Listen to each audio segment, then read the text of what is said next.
Next on The Professional Rule Breaker. Samantha Hartley from Profitable Joyful Consulting, and I love listening to The Professional Rule Breaker because Kathy gets into the real world facts about how to bring more success into your life. So be sure to listen every week, apply those tips, and watch what happens.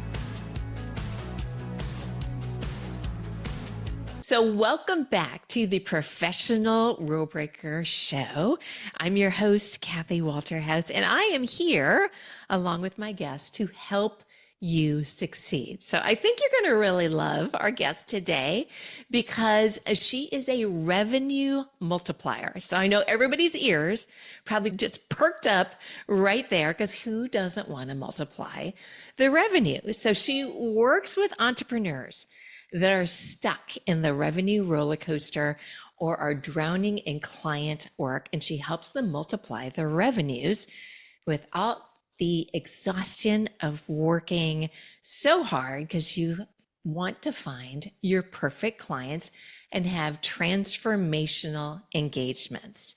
And she's also the host of the Profitable Joyful Consulting podcast, which I love that name. So please welcome my guest, Samantha Hartley. Super excited to be here and talk with you, Kathy.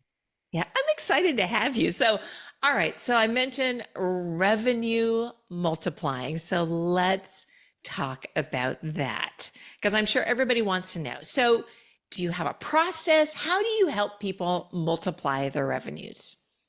Thank you for asking. The first way we do that is probably a rule breaking way because the classic way to generate revenue in consulting is by the hour. And so really early on, most successful consultants notice that they run out of hours to bill for, and there's got to be a better way. And so the first thing we do is we break consultants out of this hourly mindset because it doesn't matter how much time it takes you to do the work. It only matters what's the value you deliver to your clients. So there are so many paradigm shifts that happen in just that, what I just said. The first thing is, it's about how much value I bring to my clients. The second thing is, it doesn't matter how much time it takes me. It can take you 5 minutes because the thing is, the better you are at your work, the less amount of time it'll take you to get transformational results for your clients. And the third piece here is there's no ceiling on what you can earn. And so a lot of the work I have to do is mindset work on, are you ready to receive multiples of what you're receiving already? I love, you have no idea how much I love when you said no ceiling on how much you can earn. Because I think sometimes people think that, first off, I think just even looking at the hourly, they'll think, I can only make X amount of dollars. But also sometimes I think maybe they think they can't get there. It's a little bit of imposter syndrome, or maybe they're not worth it. So how do you break through that mindset of the ceiling, that there's no ceiling? Well, a lot of the clients that I work with, they already suspect there's a ceiling on what they're doing. So whether they're earning 200,000 or 700,000, they are working as hard as they possibly can right now. They know that's not sustainable. And so they feel like there's a lid, like I've hit my upper limit. And so what they call me in to do is like, how can I go beyond this? So already they suspect that there's more available for them. And of course there is. Very often my clients will double their revenues in the first year they work with me. I had a small consultancy that was doing 750,000. And the first thing we did was change the way they were packaging and pricing their services. And they, in the first year, they doubled to 1.5 million. So that's what's available if you think about what you're doing differently. So imagining that there's no ceiling on what you're earning, especially if you already suspect, that's the first piece of it. Okay, absolutely. So changing pricing, maybe scaling somehow as well. Do you help customers with that? And even there's a mindset when it comes to scaling as well. Absolutely. The technical things of what we do are everyone who comes to me is undercharging. Just everyone. Absolutely. If you are in business right now and you're looking for a way that you can be doing something more, there's literally no one who has come to me that I've said, that's really as much as I think you can charge. So if very often, especially women, will underestimate the value that they're providing to their clients, especially if it's easy. And when you're in what I call your joy and genius zone, it will feel easy. The reason why is your genius zone is what you're best at in the whole world. You're amazing at this. Your joy zone are the things that give you energy the more you do them. So those are the only things you should do in your business. If you're doing something and you're like, this is sucking my will to live, like your paperwork or bookkeeping or billing, like a lot of that stuff is like draining. And even detail, I was working with a client yesterday. She's a visionary and she's doing a project where it's a lot of detail in it. I'm like, you got to get somebody to come in here and do this for you because it's draining your energy from the thing that you're great at. So when my clients are working in their joy and genius zones, they don't feel like they're working at all because they're amazing at this. And it's like giving them so much energy. And they're like, I'd do this for XYZ amount of money. And I'm like, yes, but the value the client is getting is huge. And so we need to price your services according to that and not like how fun it is for you. Absolutely. I love the joy and the genius zone because I think when you're in that zone, you can also accomplish a lot more. Yes. And there's less effort attached to it. So everything goes so much quicker. And I also think maybe you also get these brilliant ideas when you're in that zone of different pieces that maybe you wouldn't have been able to put together if you were in that kind of drudgery portion of it. So I love that you said that as well. And actually kind of got me thinking because we're in the middle of renovating a house right now. And I think about the contractors that we have had come in and I look at their pricing and I'm thinking, this is crazy, the amount that they're charging. And I even said something to my husband about it. I was like, as if they've had a Harvard law degree or something like that. And not to put down contractors by any stretch of the imagination. They're definitely worth their weight in gold. But we almost need to have that same mindset when we are setting our pricing. And I sometimes think that it's easier, and maybe you can tell me what you have found. Sometimes it's easier to get, I would say, your perfect clients when you're charging a little bit more of a premium because you have people that are serious about going to the next level. Hey there, you know I'm all about making a big difference, making this really big impact. So I am so thrilled to introduce to you today's podcast sponsor. They are the very last U.S. family-owned manufacturer of consumer goods products that you use every single day and you run out of them every single day. And on top of that, their products are healthier and safer for you. And they have been made here in the great USA. My family made the switch and I am so happy that we did. And so is everyone else in the family because the products are amazing.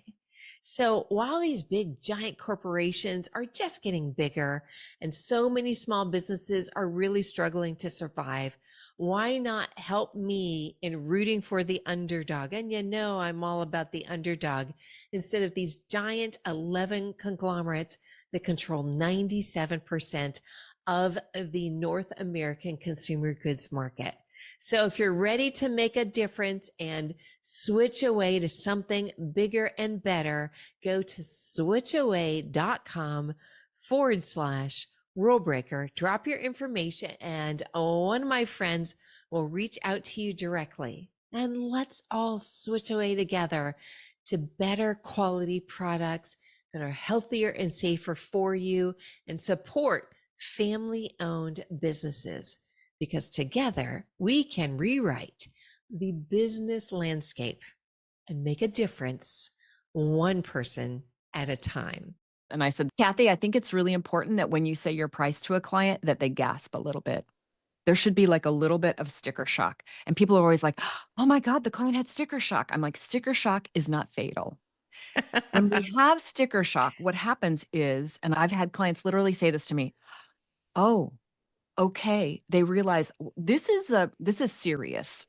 This is a big endeavor. And if you're doing transactional things like a little project that's, hey, we're going to work with them for, it's a short workshop or it's a this thing, that's a different kind of thing. But what I teach my clients to do are transformational engagements, not transactional projects.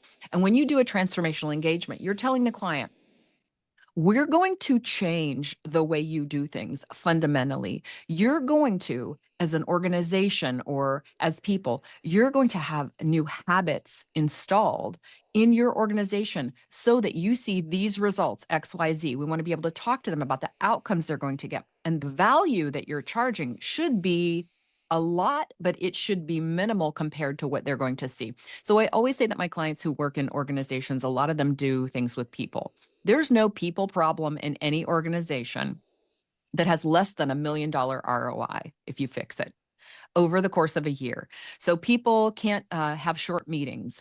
People don't come back from break on time. They're concerned that they're going to lose top talent. There's too much conflict between that sales and finance, let's be honest, right? Or sales and marketing, or marketing and everyone.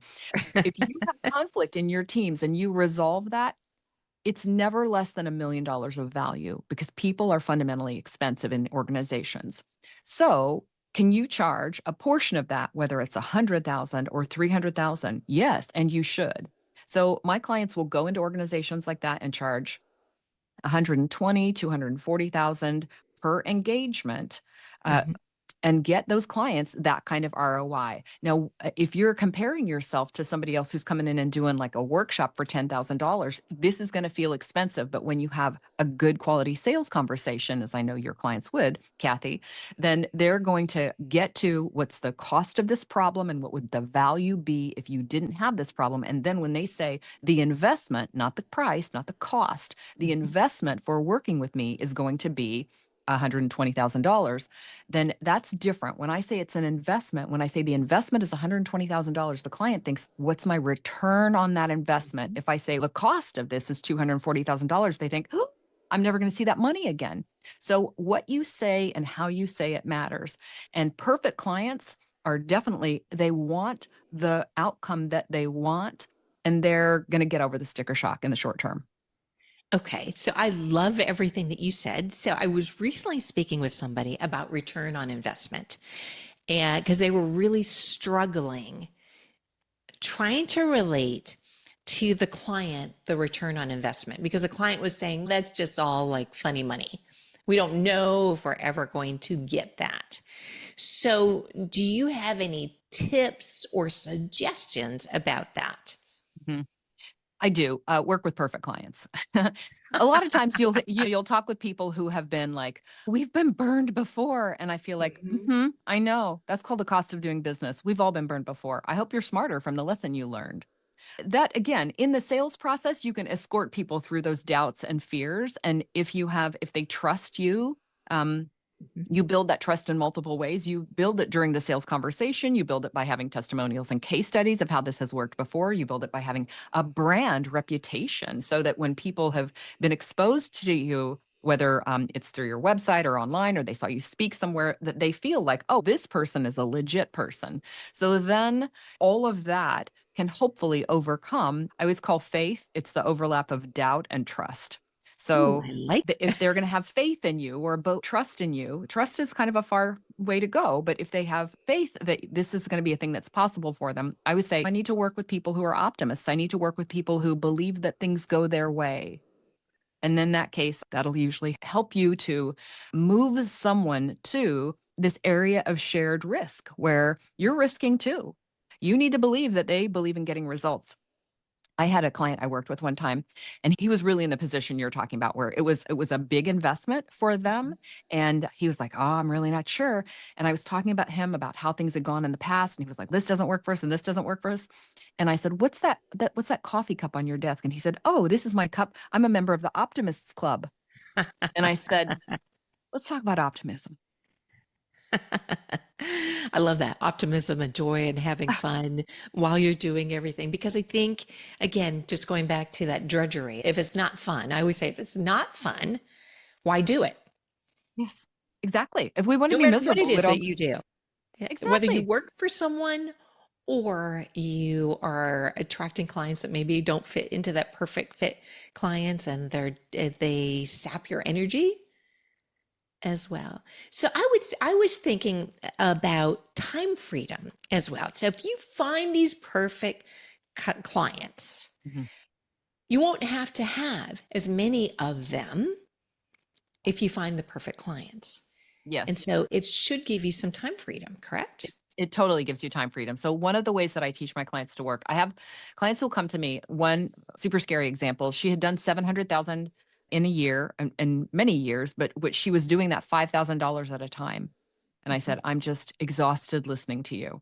So once she had kids, she was like, I can't work this way anymore. And I said, of course you can't. So, and I wrote about her in a post I did on LinkedIn a couple of weeks ago on the day I was sailing. And I said, I'm sailing on a weekday because I can do this. And here's how I structure my business. And here's how that client is structuring her business.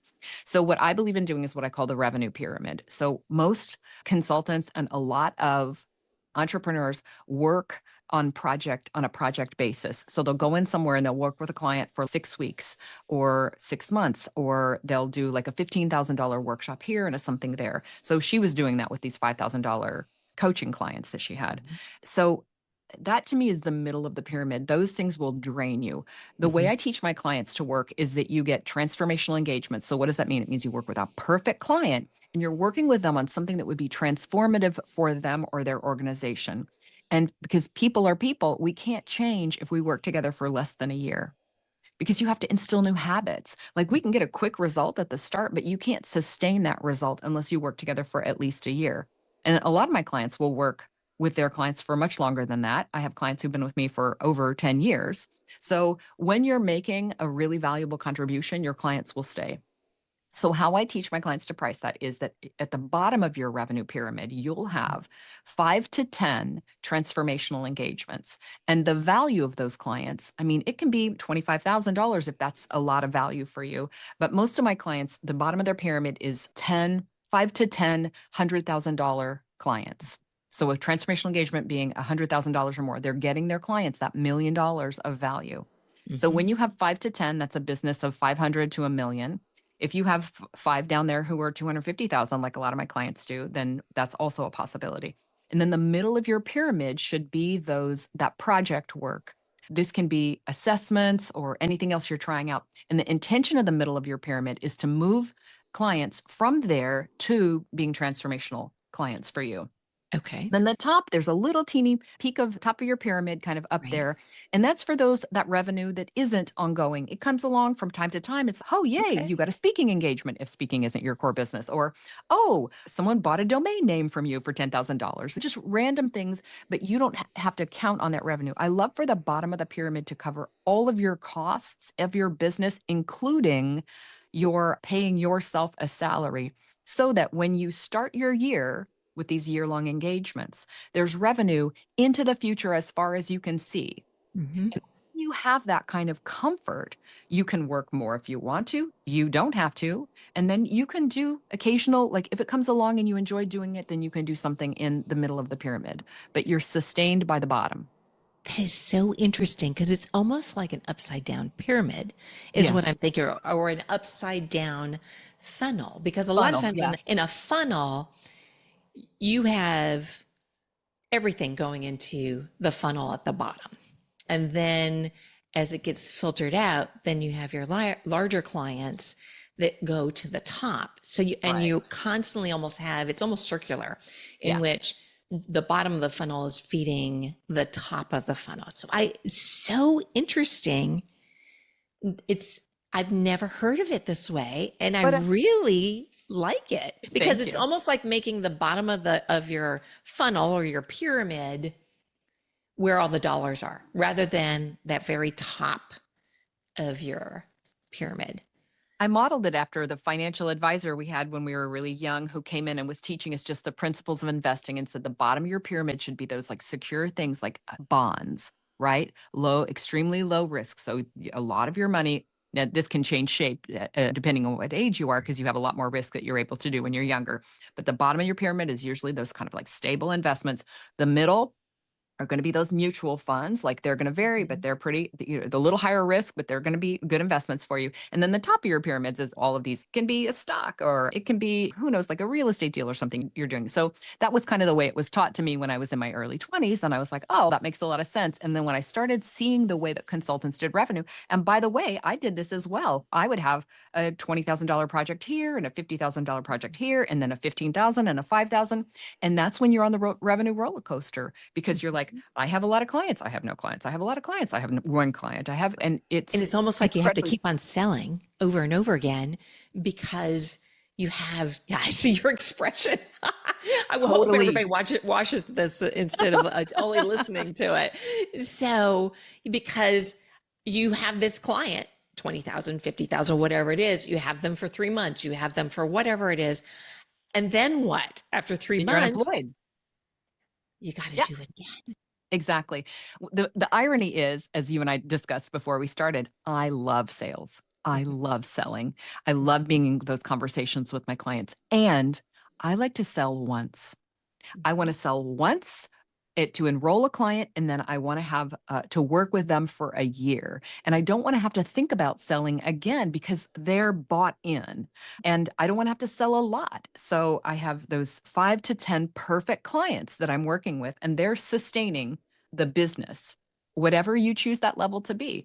So I do have some clients. Most of my clients will do about 7, and I have a few that'll do more. But in general, and the number that a lot of one person businesses, so woman owned consultancy, a lot of them have themselves working in the business, and sometimes they bring their husbands into work.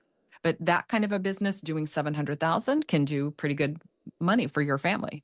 Absolutely. Absolutely. So let's talk about the perfect customer. Do you have a system or suggestions on how to find your perfect customers? Absolutely. So the first thing that we need to do is know that who is the closest to a perfect client that you've worked with before, because we want to clone them. And a lot of times people are like, that was kind of anomalous because I met them, blah, blah, blah. And I'm like, yeah, it seems like it. But take that person that you worked with before and think about what made them such a good fit for you and what are all of their qualities. And if you extract all of the things about them that made them such a good fit for you, and again, I always say it's not a value judgment. They're not perfect people. Everybody's human and has flaws. Exactly what they need is exactly what you do. That's the thing that we're looking for. So I've had clients before who, especially when women come out of corporate, they have a lot of sophisticated skills. And then they're like, but I want to work with small businesses. So they go to small businesses and they're like, I have this leadership development program. And the small businesses, that's not what we like. So We it's don't too need that. much We don't, tool. it's, yes, it's too much Yeah. and So it doesn't fit them. Exactly. So you might have skills that your perfect clients can't receive, or the people you're working with can't receive. So think about who you've worked with before. And if you haven't had one, it might have been like an internal customer back at corporate, or if you came out of a small business or a nonprofit, like when have you ever felt like somebody was really receiving your gifts? So sometimes the way to do this is I like the qualities of this client, but also there were some really good things about this one. And so I'll do a merger of them, and I want to give them a name. So I had 2 clients who were great for me, Cheryl and Karen, and I blended them as Sharon. And when I'm thinking about Sharon, I'm like, these are the qualities, and this is where I found her, and what are the things that she does during her day. And so instead of just having a customer profile in general, you have this really specific document. And then one of the things that I've been working with lately that I think is a really revolutionary way to think about things. Classically, we're like, I'll work with someone and I'll say, you need to completely like up level who you're working with. And they're like, who would pay $150,000 per Mm. engagement, or who would pay 300,000 per engagement? How do I find that client? Here's the question. How do I find that client puts us into seeking mode and kind of like Mm. push mode. And here's the way I want to reverse that. And this is kind of a rule breaking thing as well, Kathy. How I does love how that you're does a that rule breaker. thank you. How does that client find you? How Hmm. would this perfect client that you've just come up with, how would Sharon, how would she find you? So then you're Okay. like, what has to happen to answer that question? I have to go, oh, then I put myself in her shoes and I look around at the world from her point of view. Totally different. Interesting. Where, Yes. what is she reading? What is she doing? Is she on LinkedIn? Does she have time to mess around during her busy workday on LinkedIn? Maybe she is. Maybe she's dedicated to LinkedIn. But is she out in and one of the things, my favorite things to tell clients to do, I know that the pandemic pushed us all online and we all became Mhm. content creators and LinkedIn users and all the blah, blah, blah.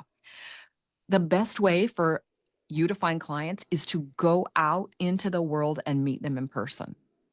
So Get out of networking. your office. Yes, Yes. network, Networking, cold speak, calling, go to whatever, conferences. speaking. Yep. Um, Join your local chamber. There's mhm, so much richness. I heard the finance guy who came on your show talking about small businesses as the backbone of US economy. It's true. And very often, if you're a consultant or a coach or an expert, if you find people online, they're like, yeah, I know there's a million coaches and consultants who are approaching me to work with me. But if you go into your backyard, into your hometown, and you meet people through the chamber or the Optimist Club or the whatever organization, and you meet someone, had clients who found were just connected to people at their church. You can start up conversations with them, and you'll probably be the only one of you that they've ever talked to. mhm. Sometimes you'll find an organization who's, yeah, we constantly bring in advisors. Great. Then they want to know the advisors who they're like. I know the town you live in, and I know the people who know you, and you just have a different kind of a trust factor. And that the level of relationship that you can form in that way is it doesn't compare to the kind of relationships that we form online. Absolutely. You mentioned the golden word, trust, that trust factor, because people buy from people that they like and that they trust.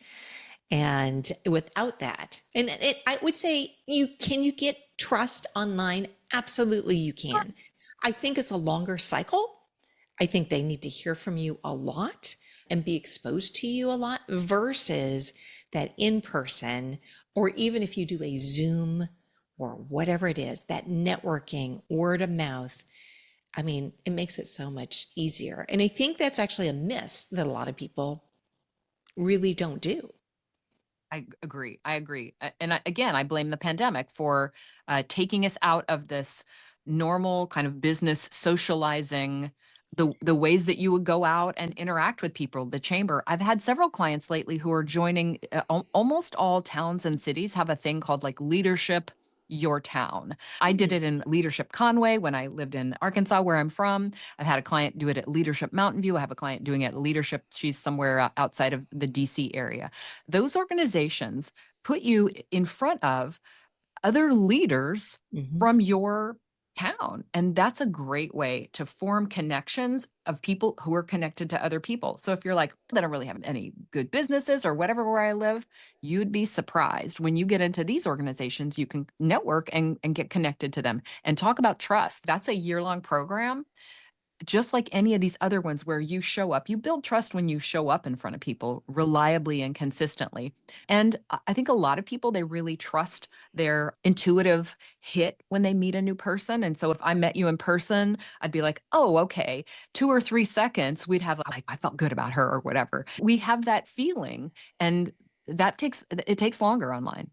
Yeah, absolutely. And I'll be honest, I have not heard of that. So it's leadership. Do you put the Leadership, town that you whatever.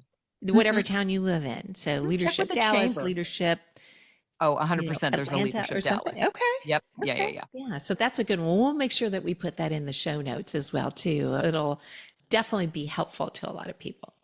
So let's talk about systems because I think a lot of times businesses are lacking systems. So, can you give any tips or highlights on any type of systems that entrepreneurs should have in place?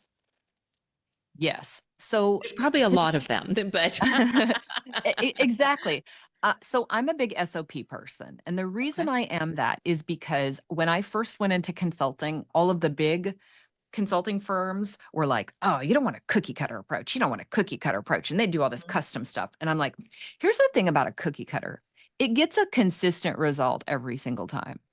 So if Mhm. I have a heart-shaped cookie cutter or a dog bone-shaped cookie cutter and I use those, when my cookies come out, provided I've got the recipe right, I'm going to have a consistent result. And I think people want that more than they want this. Oh, it's custom because I saw plenty of consultants go in and go, I'm going to just tailor this and customize it right to you. And it's going to be brand new. This is the first time they've ever done it. Probably it'll succeed, but maybe. So anyway, I really love systems that are consistent. So the second thing is, I think the word system can be intimidating or it can be off putting because I'm a 1 or a 5 person business. I mean, seriously, systems, what?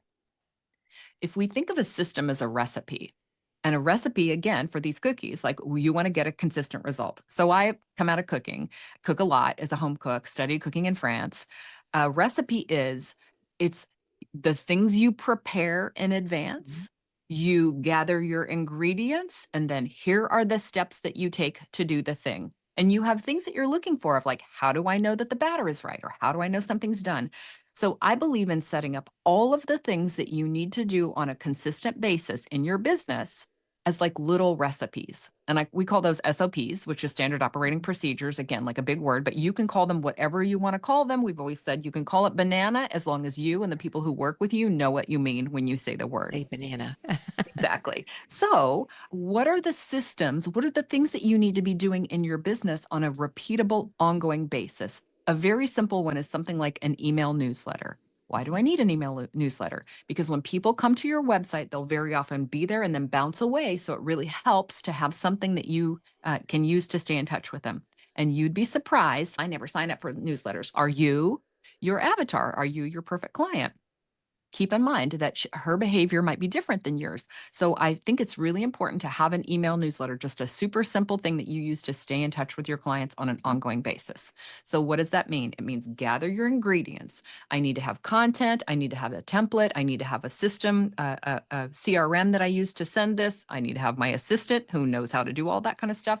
What are the things that we need to do and by what date and time every week? So Monday, you get the new content to her. Wednesday, the newsletter goes out. And what are all the steps that happen in between there? And I sit down with my team member and I say, okay, so here's the result that we want to have. What are the ingredients that we need to gather? And then what are the steps? And then I go, what's your responsibility? What's my responsibility? And then one of our systems is called Basecamp. It's kind of like Monday.com or Trello or all of these Asana. The system we use is called Basecamp. I've used it since 2012 or something. It is the task management software that we use so that I know what I'm supposed to do and when that's due. And to me, if you can get things out of your head so you don't have to have a bunch of little notes around you, if you get it out of your head and somewhere else, and by the way, it's out of email. This is what I love because I hate email. I So like do I. text and I like online. And so if that I can go to that and it'll tell me, here's the things that are due this week and here's the things that you need to work on. And then I don't have to have 25 emails going back and forth to my team members. So to Right. me, the best systems are the ones that you have with your team members or with yourself. You've said, what's the result that I want to have? I want to get a client from LinkedIn. Okay, what is required for that? I want to post there 3 times a week. Okay, good. So how do I post 3 times a week? I need to gather photographs, content, and this. And some of my clients will batch this stuff. So they have like once a month on the first Tuesday of the month, they crank out, what is that, 12 posts. Okay, perfect. Then they find all the pictures and then they either put it into their social media Scheduler. thing, like Hootsuite or whatever that is, or they plan to be there every week. And I would, if it were me, I would put an appointment on my calendar that reminded me I do this thing.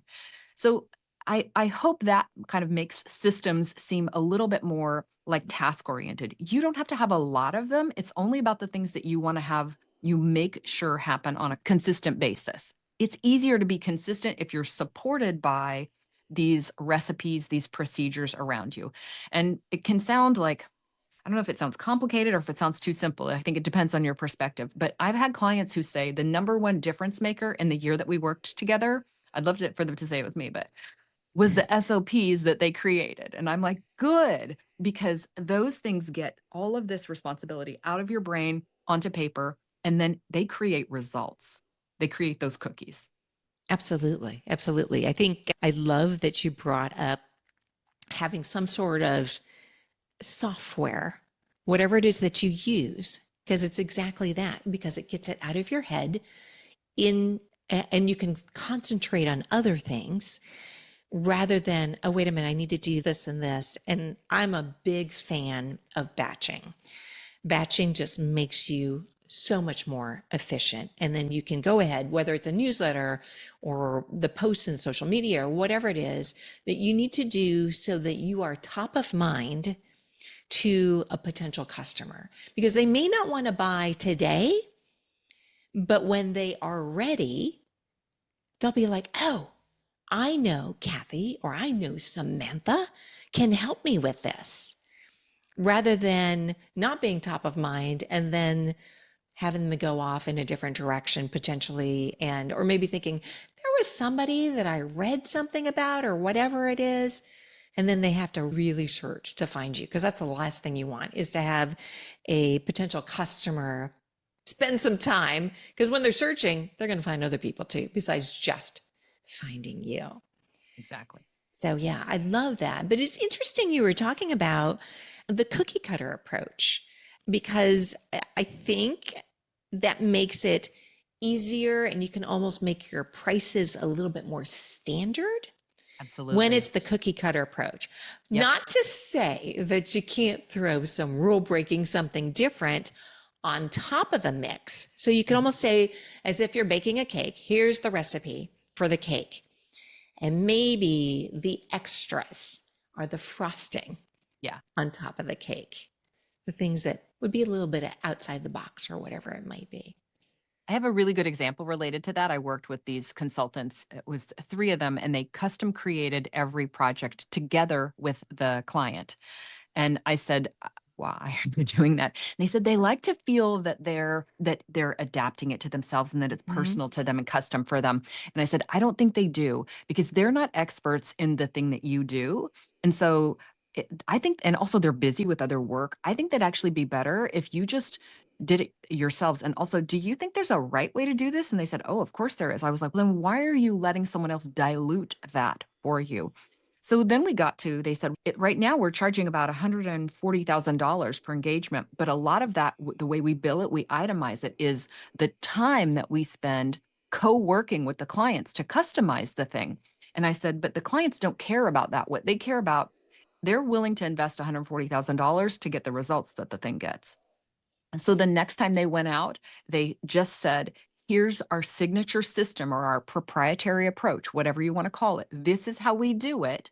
And this is how, and this is the investment level. And to your point about, of course, there's a little like a special for you, your company branded kickoff ceremony, or their logo is everywhere, or the little packaging, or maybe there's branded gifts that the client's employees get, or something like that. But the process is the process, and you can systematize that process. You can trademark, you can get a registered trademark for the way you do it. You can license it and create even more revenue. So systematizing the things that you deliver is also really important. So the next time they went out and sold that, they sold it for $140,000. They didn't have to do any customizing for the clients. Mhm. And Much more even profitable. much, because when you were describing it, part of it, I was like, oh, that just sounds exhausting with what it was that they were doing. They had to have been exhausted Yeah. by it. But even just going back to the cake, so even just thinking outside the box, you know what? You could have three things that are thinking outside the box that are kind of standard because you've done it so many times. So, yes, are you thinking outside the box? But there is that little bit of a standardization that kind of goes into it too. Yeah. That maybe you'll get the fun out of it by thinking out one of the three or whatever the number is. But at the same time, it's something you've done before. So it makes Yes. it So easier. it's easier, it's in your joy and genius zone, and you also have the confidence to know that it consistently gets results. This is the thing that worries me, is for someone to go in and be like, I'm doing something completely new every single client. Then they don't know how to ensure, what if this sparks a different reaction from the group, and you have to handle that. So a lot of times my clients will say, I don't want to be bored, I don't want to do the same thing over and over again. And I'm like, how about you feel confident about the thing that you're doing, and then the thing that's new every time is a Broadway performer and the audience. Like the Broadway performers doing the same thing, but the audiences are different, and so they can really engage with the audience, they can really listen to the other performers around them. It'll help you be even better at what you do. And then the last thing that I would say is, when you start to feel like I'm bored at the stuff that I'm doing, I want you to look for your next level client. That's the client that you're like, oh, I noticed somebody's come to me and they've asked me for something that I kind of do, but it's kind of in a new area. I'm like, that's your next level client. And their job is to pull that next level of ideas from you and help you evolve in your work. And as you listen to them, how they look when they show up is they look like they don't need anything. I don't know why they've come to me, because they don't have any of the problems that my other clients had. I don't know that they need me at all. But then you start asking some questions and you're like, okay, they need that and that. I haven't done that before. And so this is the new. you have mastered that one level, and then you get to go to the next level with these new clients. And that's, to me, a very exciting part of our work. Absolutely. Because I think it's always important to have that feeling of not being bored. But at the same time, I guess when you said that, I thought, gosh, I love seeing the spark, the joy when a customer gets it, when they, and when they're in whatever it is that they're looking for. Maybe it's increased revenue, maybe it's more free time, whatever it is, that spark, that excitement. So for me, it's kind of hard to get bored because I see that. So, but I love the next level. There's always that next level. Doesn't matter where you are. there's I think always if, that. yeah, There's always that next level that you can go. totally. If you're a growth oriented person, there's always a next level. Yeah, absolutely. So I have to ask you, your podcast name is Profitable Joyful Consulting. So is there a story? Because I love that name, the Joyful Consulting. Is there a story behind that name? There kind of is. I was in a coaching program, and this was back when we all needed to have Facebook groups. And they said, do a Facebook group. And I was like, I don't really know. I'm a And fan someone, of Facebook groups. well, and Facebook in general, because it's such a slippery slope. You get over there and everyone's ADHD kicks in. So I said, I don't know what it would be or what we would call it. And they said, profitable consulting is what people want. And I thought, yes, but not at any cost. Profitable, joyful consulting is what I want. And so I think it's really critical to pass everything. If this is your values, these happen to be my values. Yeah, it'll make me a bunch of money, but I don't want to do it. It's not joyful. Okay, then that's a no. I love it. It's wonderful, but there's no money in it. I'm like, bad news. That That's also bad isn't going to too. work. Right. But very often, if we can get our Venn diagram where these two circles will overlap and you find the thing that is both profitable and joyful, then to me, you'll never work a day in your life. You were saying earlier, if you want to be miserable, I'm like, why make ourselves miserable? If I wanted to be miserable, I would go back to corporate and have a corporate job where there's no creativity and there's no whatever. I mean, the money and stuff is good there, but it's just not joyful. It's nice. Golden So handcuffs. totally golden handcuffs. Yes. I love how you mentioned Venn. You warmed my heart when you said the Venn diagram, because I'm really big on Venn diagrams as well. And then the way I always try to relate it to people is it has to almost be like the scales of justice. If you think about that, where you have to, if the customer is winning everything and you're not winning, that's bad. If it's the opposite, that's really bad too. So where can you be that is a win for everyone? And it's where that Venn diagram overlaps. That's the sweet spot. That's where you want to be. So yeah, I love this. Super smart. Yes, absolutely. So I know you are a rule breaker. We've talked about it already, but was there something in your life that kind of you're like, yes, I'm doing it different. I'm doing or whatever that kind of made you into who you are today? My gosh, like way back, I think in my childhood I was kind of a good girl, and then there was Me one too.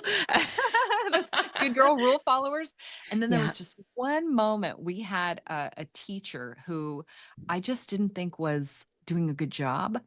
And I said, I'm not gonna go to that class, and I'm not gonna work with her anymore. And so it looked a little bit bad for me for a while. And then other people started realizing it kind of initiated the downfall. And I started to see, wow, even as a student in the school, my act of rebellion kind of worked out in my favor, because people were like, it can't be like the smart kids doing all these bad things. The good girls, they recognized who we were. If they're being bad with the discipline, then there's a different issue. And we didn't necessarily want to say what it was, because that was kind of mean, but they started to catch on that this teacher had been hired and she didn't quite know what she was doing. And so that was a big deal, because that was my academic career and I took it really seriously. And so for me to have kind of like my civil disobedience within that structure, it was the beginning of me being like, integrity is really important to me. And if you're in here unprepared and not good at your job, I'm not going to be able to support that because it offended me. And I think that's that kind of that was consistent when I was at corporate. I came up through my career, I was in the field. And by the time I got to corporate, I was like, oh, this is a mess and a wreck, and I'm going to leave. So probably the most controversial thing I've ever done in my entire life was leaving a corporate career right in the middle when I was on this huge trajectory. And I always tell that the story that no one supported me, literally no one, because they were like, I think this is crazy. And I was like, it's really Are bad for you my health. sure you want to Yeah. do this? Yeah. I I don't had the same thing too. Are you really. sure? Yeah. Think about it for a day or two. I'm like, heck Yeah. no. Yeah, I thought about it. I had a conversation. So not my family, not my friends, not my colleagues, just literally no one. And I had a conversation with a colleague and I said, I'm thinking of leaving. And he said, it'll destroy your career. And I said, I'm doing it. So, and that was that. I took a year off, I to recover from burnout, and a lot of my colleagues from there had gotten laid off and were starting new companies, and then they started calling me into consulting. So I had a fairly soft landing into consulting, and I always tell other people, if you're leaving a corporate or any organization that you're leaving, unless it's just a total mess, don't burn your bridges. Even if you burn Right. your bridge with the organization or your particular boss, maintain those relationships with colleagues, because very often your first consulting client will be that former organization or the places where those colleagues work. One of the best, and I think the most overlooked client attraction method, is when your contact at a particular company changes jobs and goes to a new company. Yes. So often they'll call you in. They don't even have to be the person who hired you. Sometimes they can be somebody else that you worked with, like on the periphery. So many of my clients, they have just this ongoing work that continues on and on because they keep good connections with the people that they work with. Absolutely. It's like the warmest referral that you will ever have. And I'm a Yeah. big fan of referrals as well. So I absolutely adore you. I'm going to have you back. I think we could probably talk for hours on and on. And I think we were almost, I feel like saying this, raised the same way. We Yeah. went through the corporate world and that good girl, Yeah. not Being turned a good bad, girl. but rule breaker. Yes, exactly. Yes, Exactly. absolutely. Absolutely. So definitely. So where can people find you, Samantha? They can find me on LinkedIn, Samantha Hartley, or at samanthahartley.com. That is my main website. And there you'll find the podcast and all kinds of free gifts. Wonderful. Wonderful. So everyone that's out there listening, just know that you too can also have transformational engagements, just like what Samantha had spoken about. And you too can find your perfect customers out there because you have a special skill that only you can impart and, quite frankly, make a difference in the world. I know everybody's heard me say this, but it's kind of like throwing a stone into a stream and creating that ripple effect. And everybody has the power to do that. So again, I want to thank my wonderful guest, Samantha Hartley. Her contact information will be in the show notes. And if you like this, please give us a 5-star review. So for everyone that's out there, go out there, make a difference, be fierce, and change the world like only you can.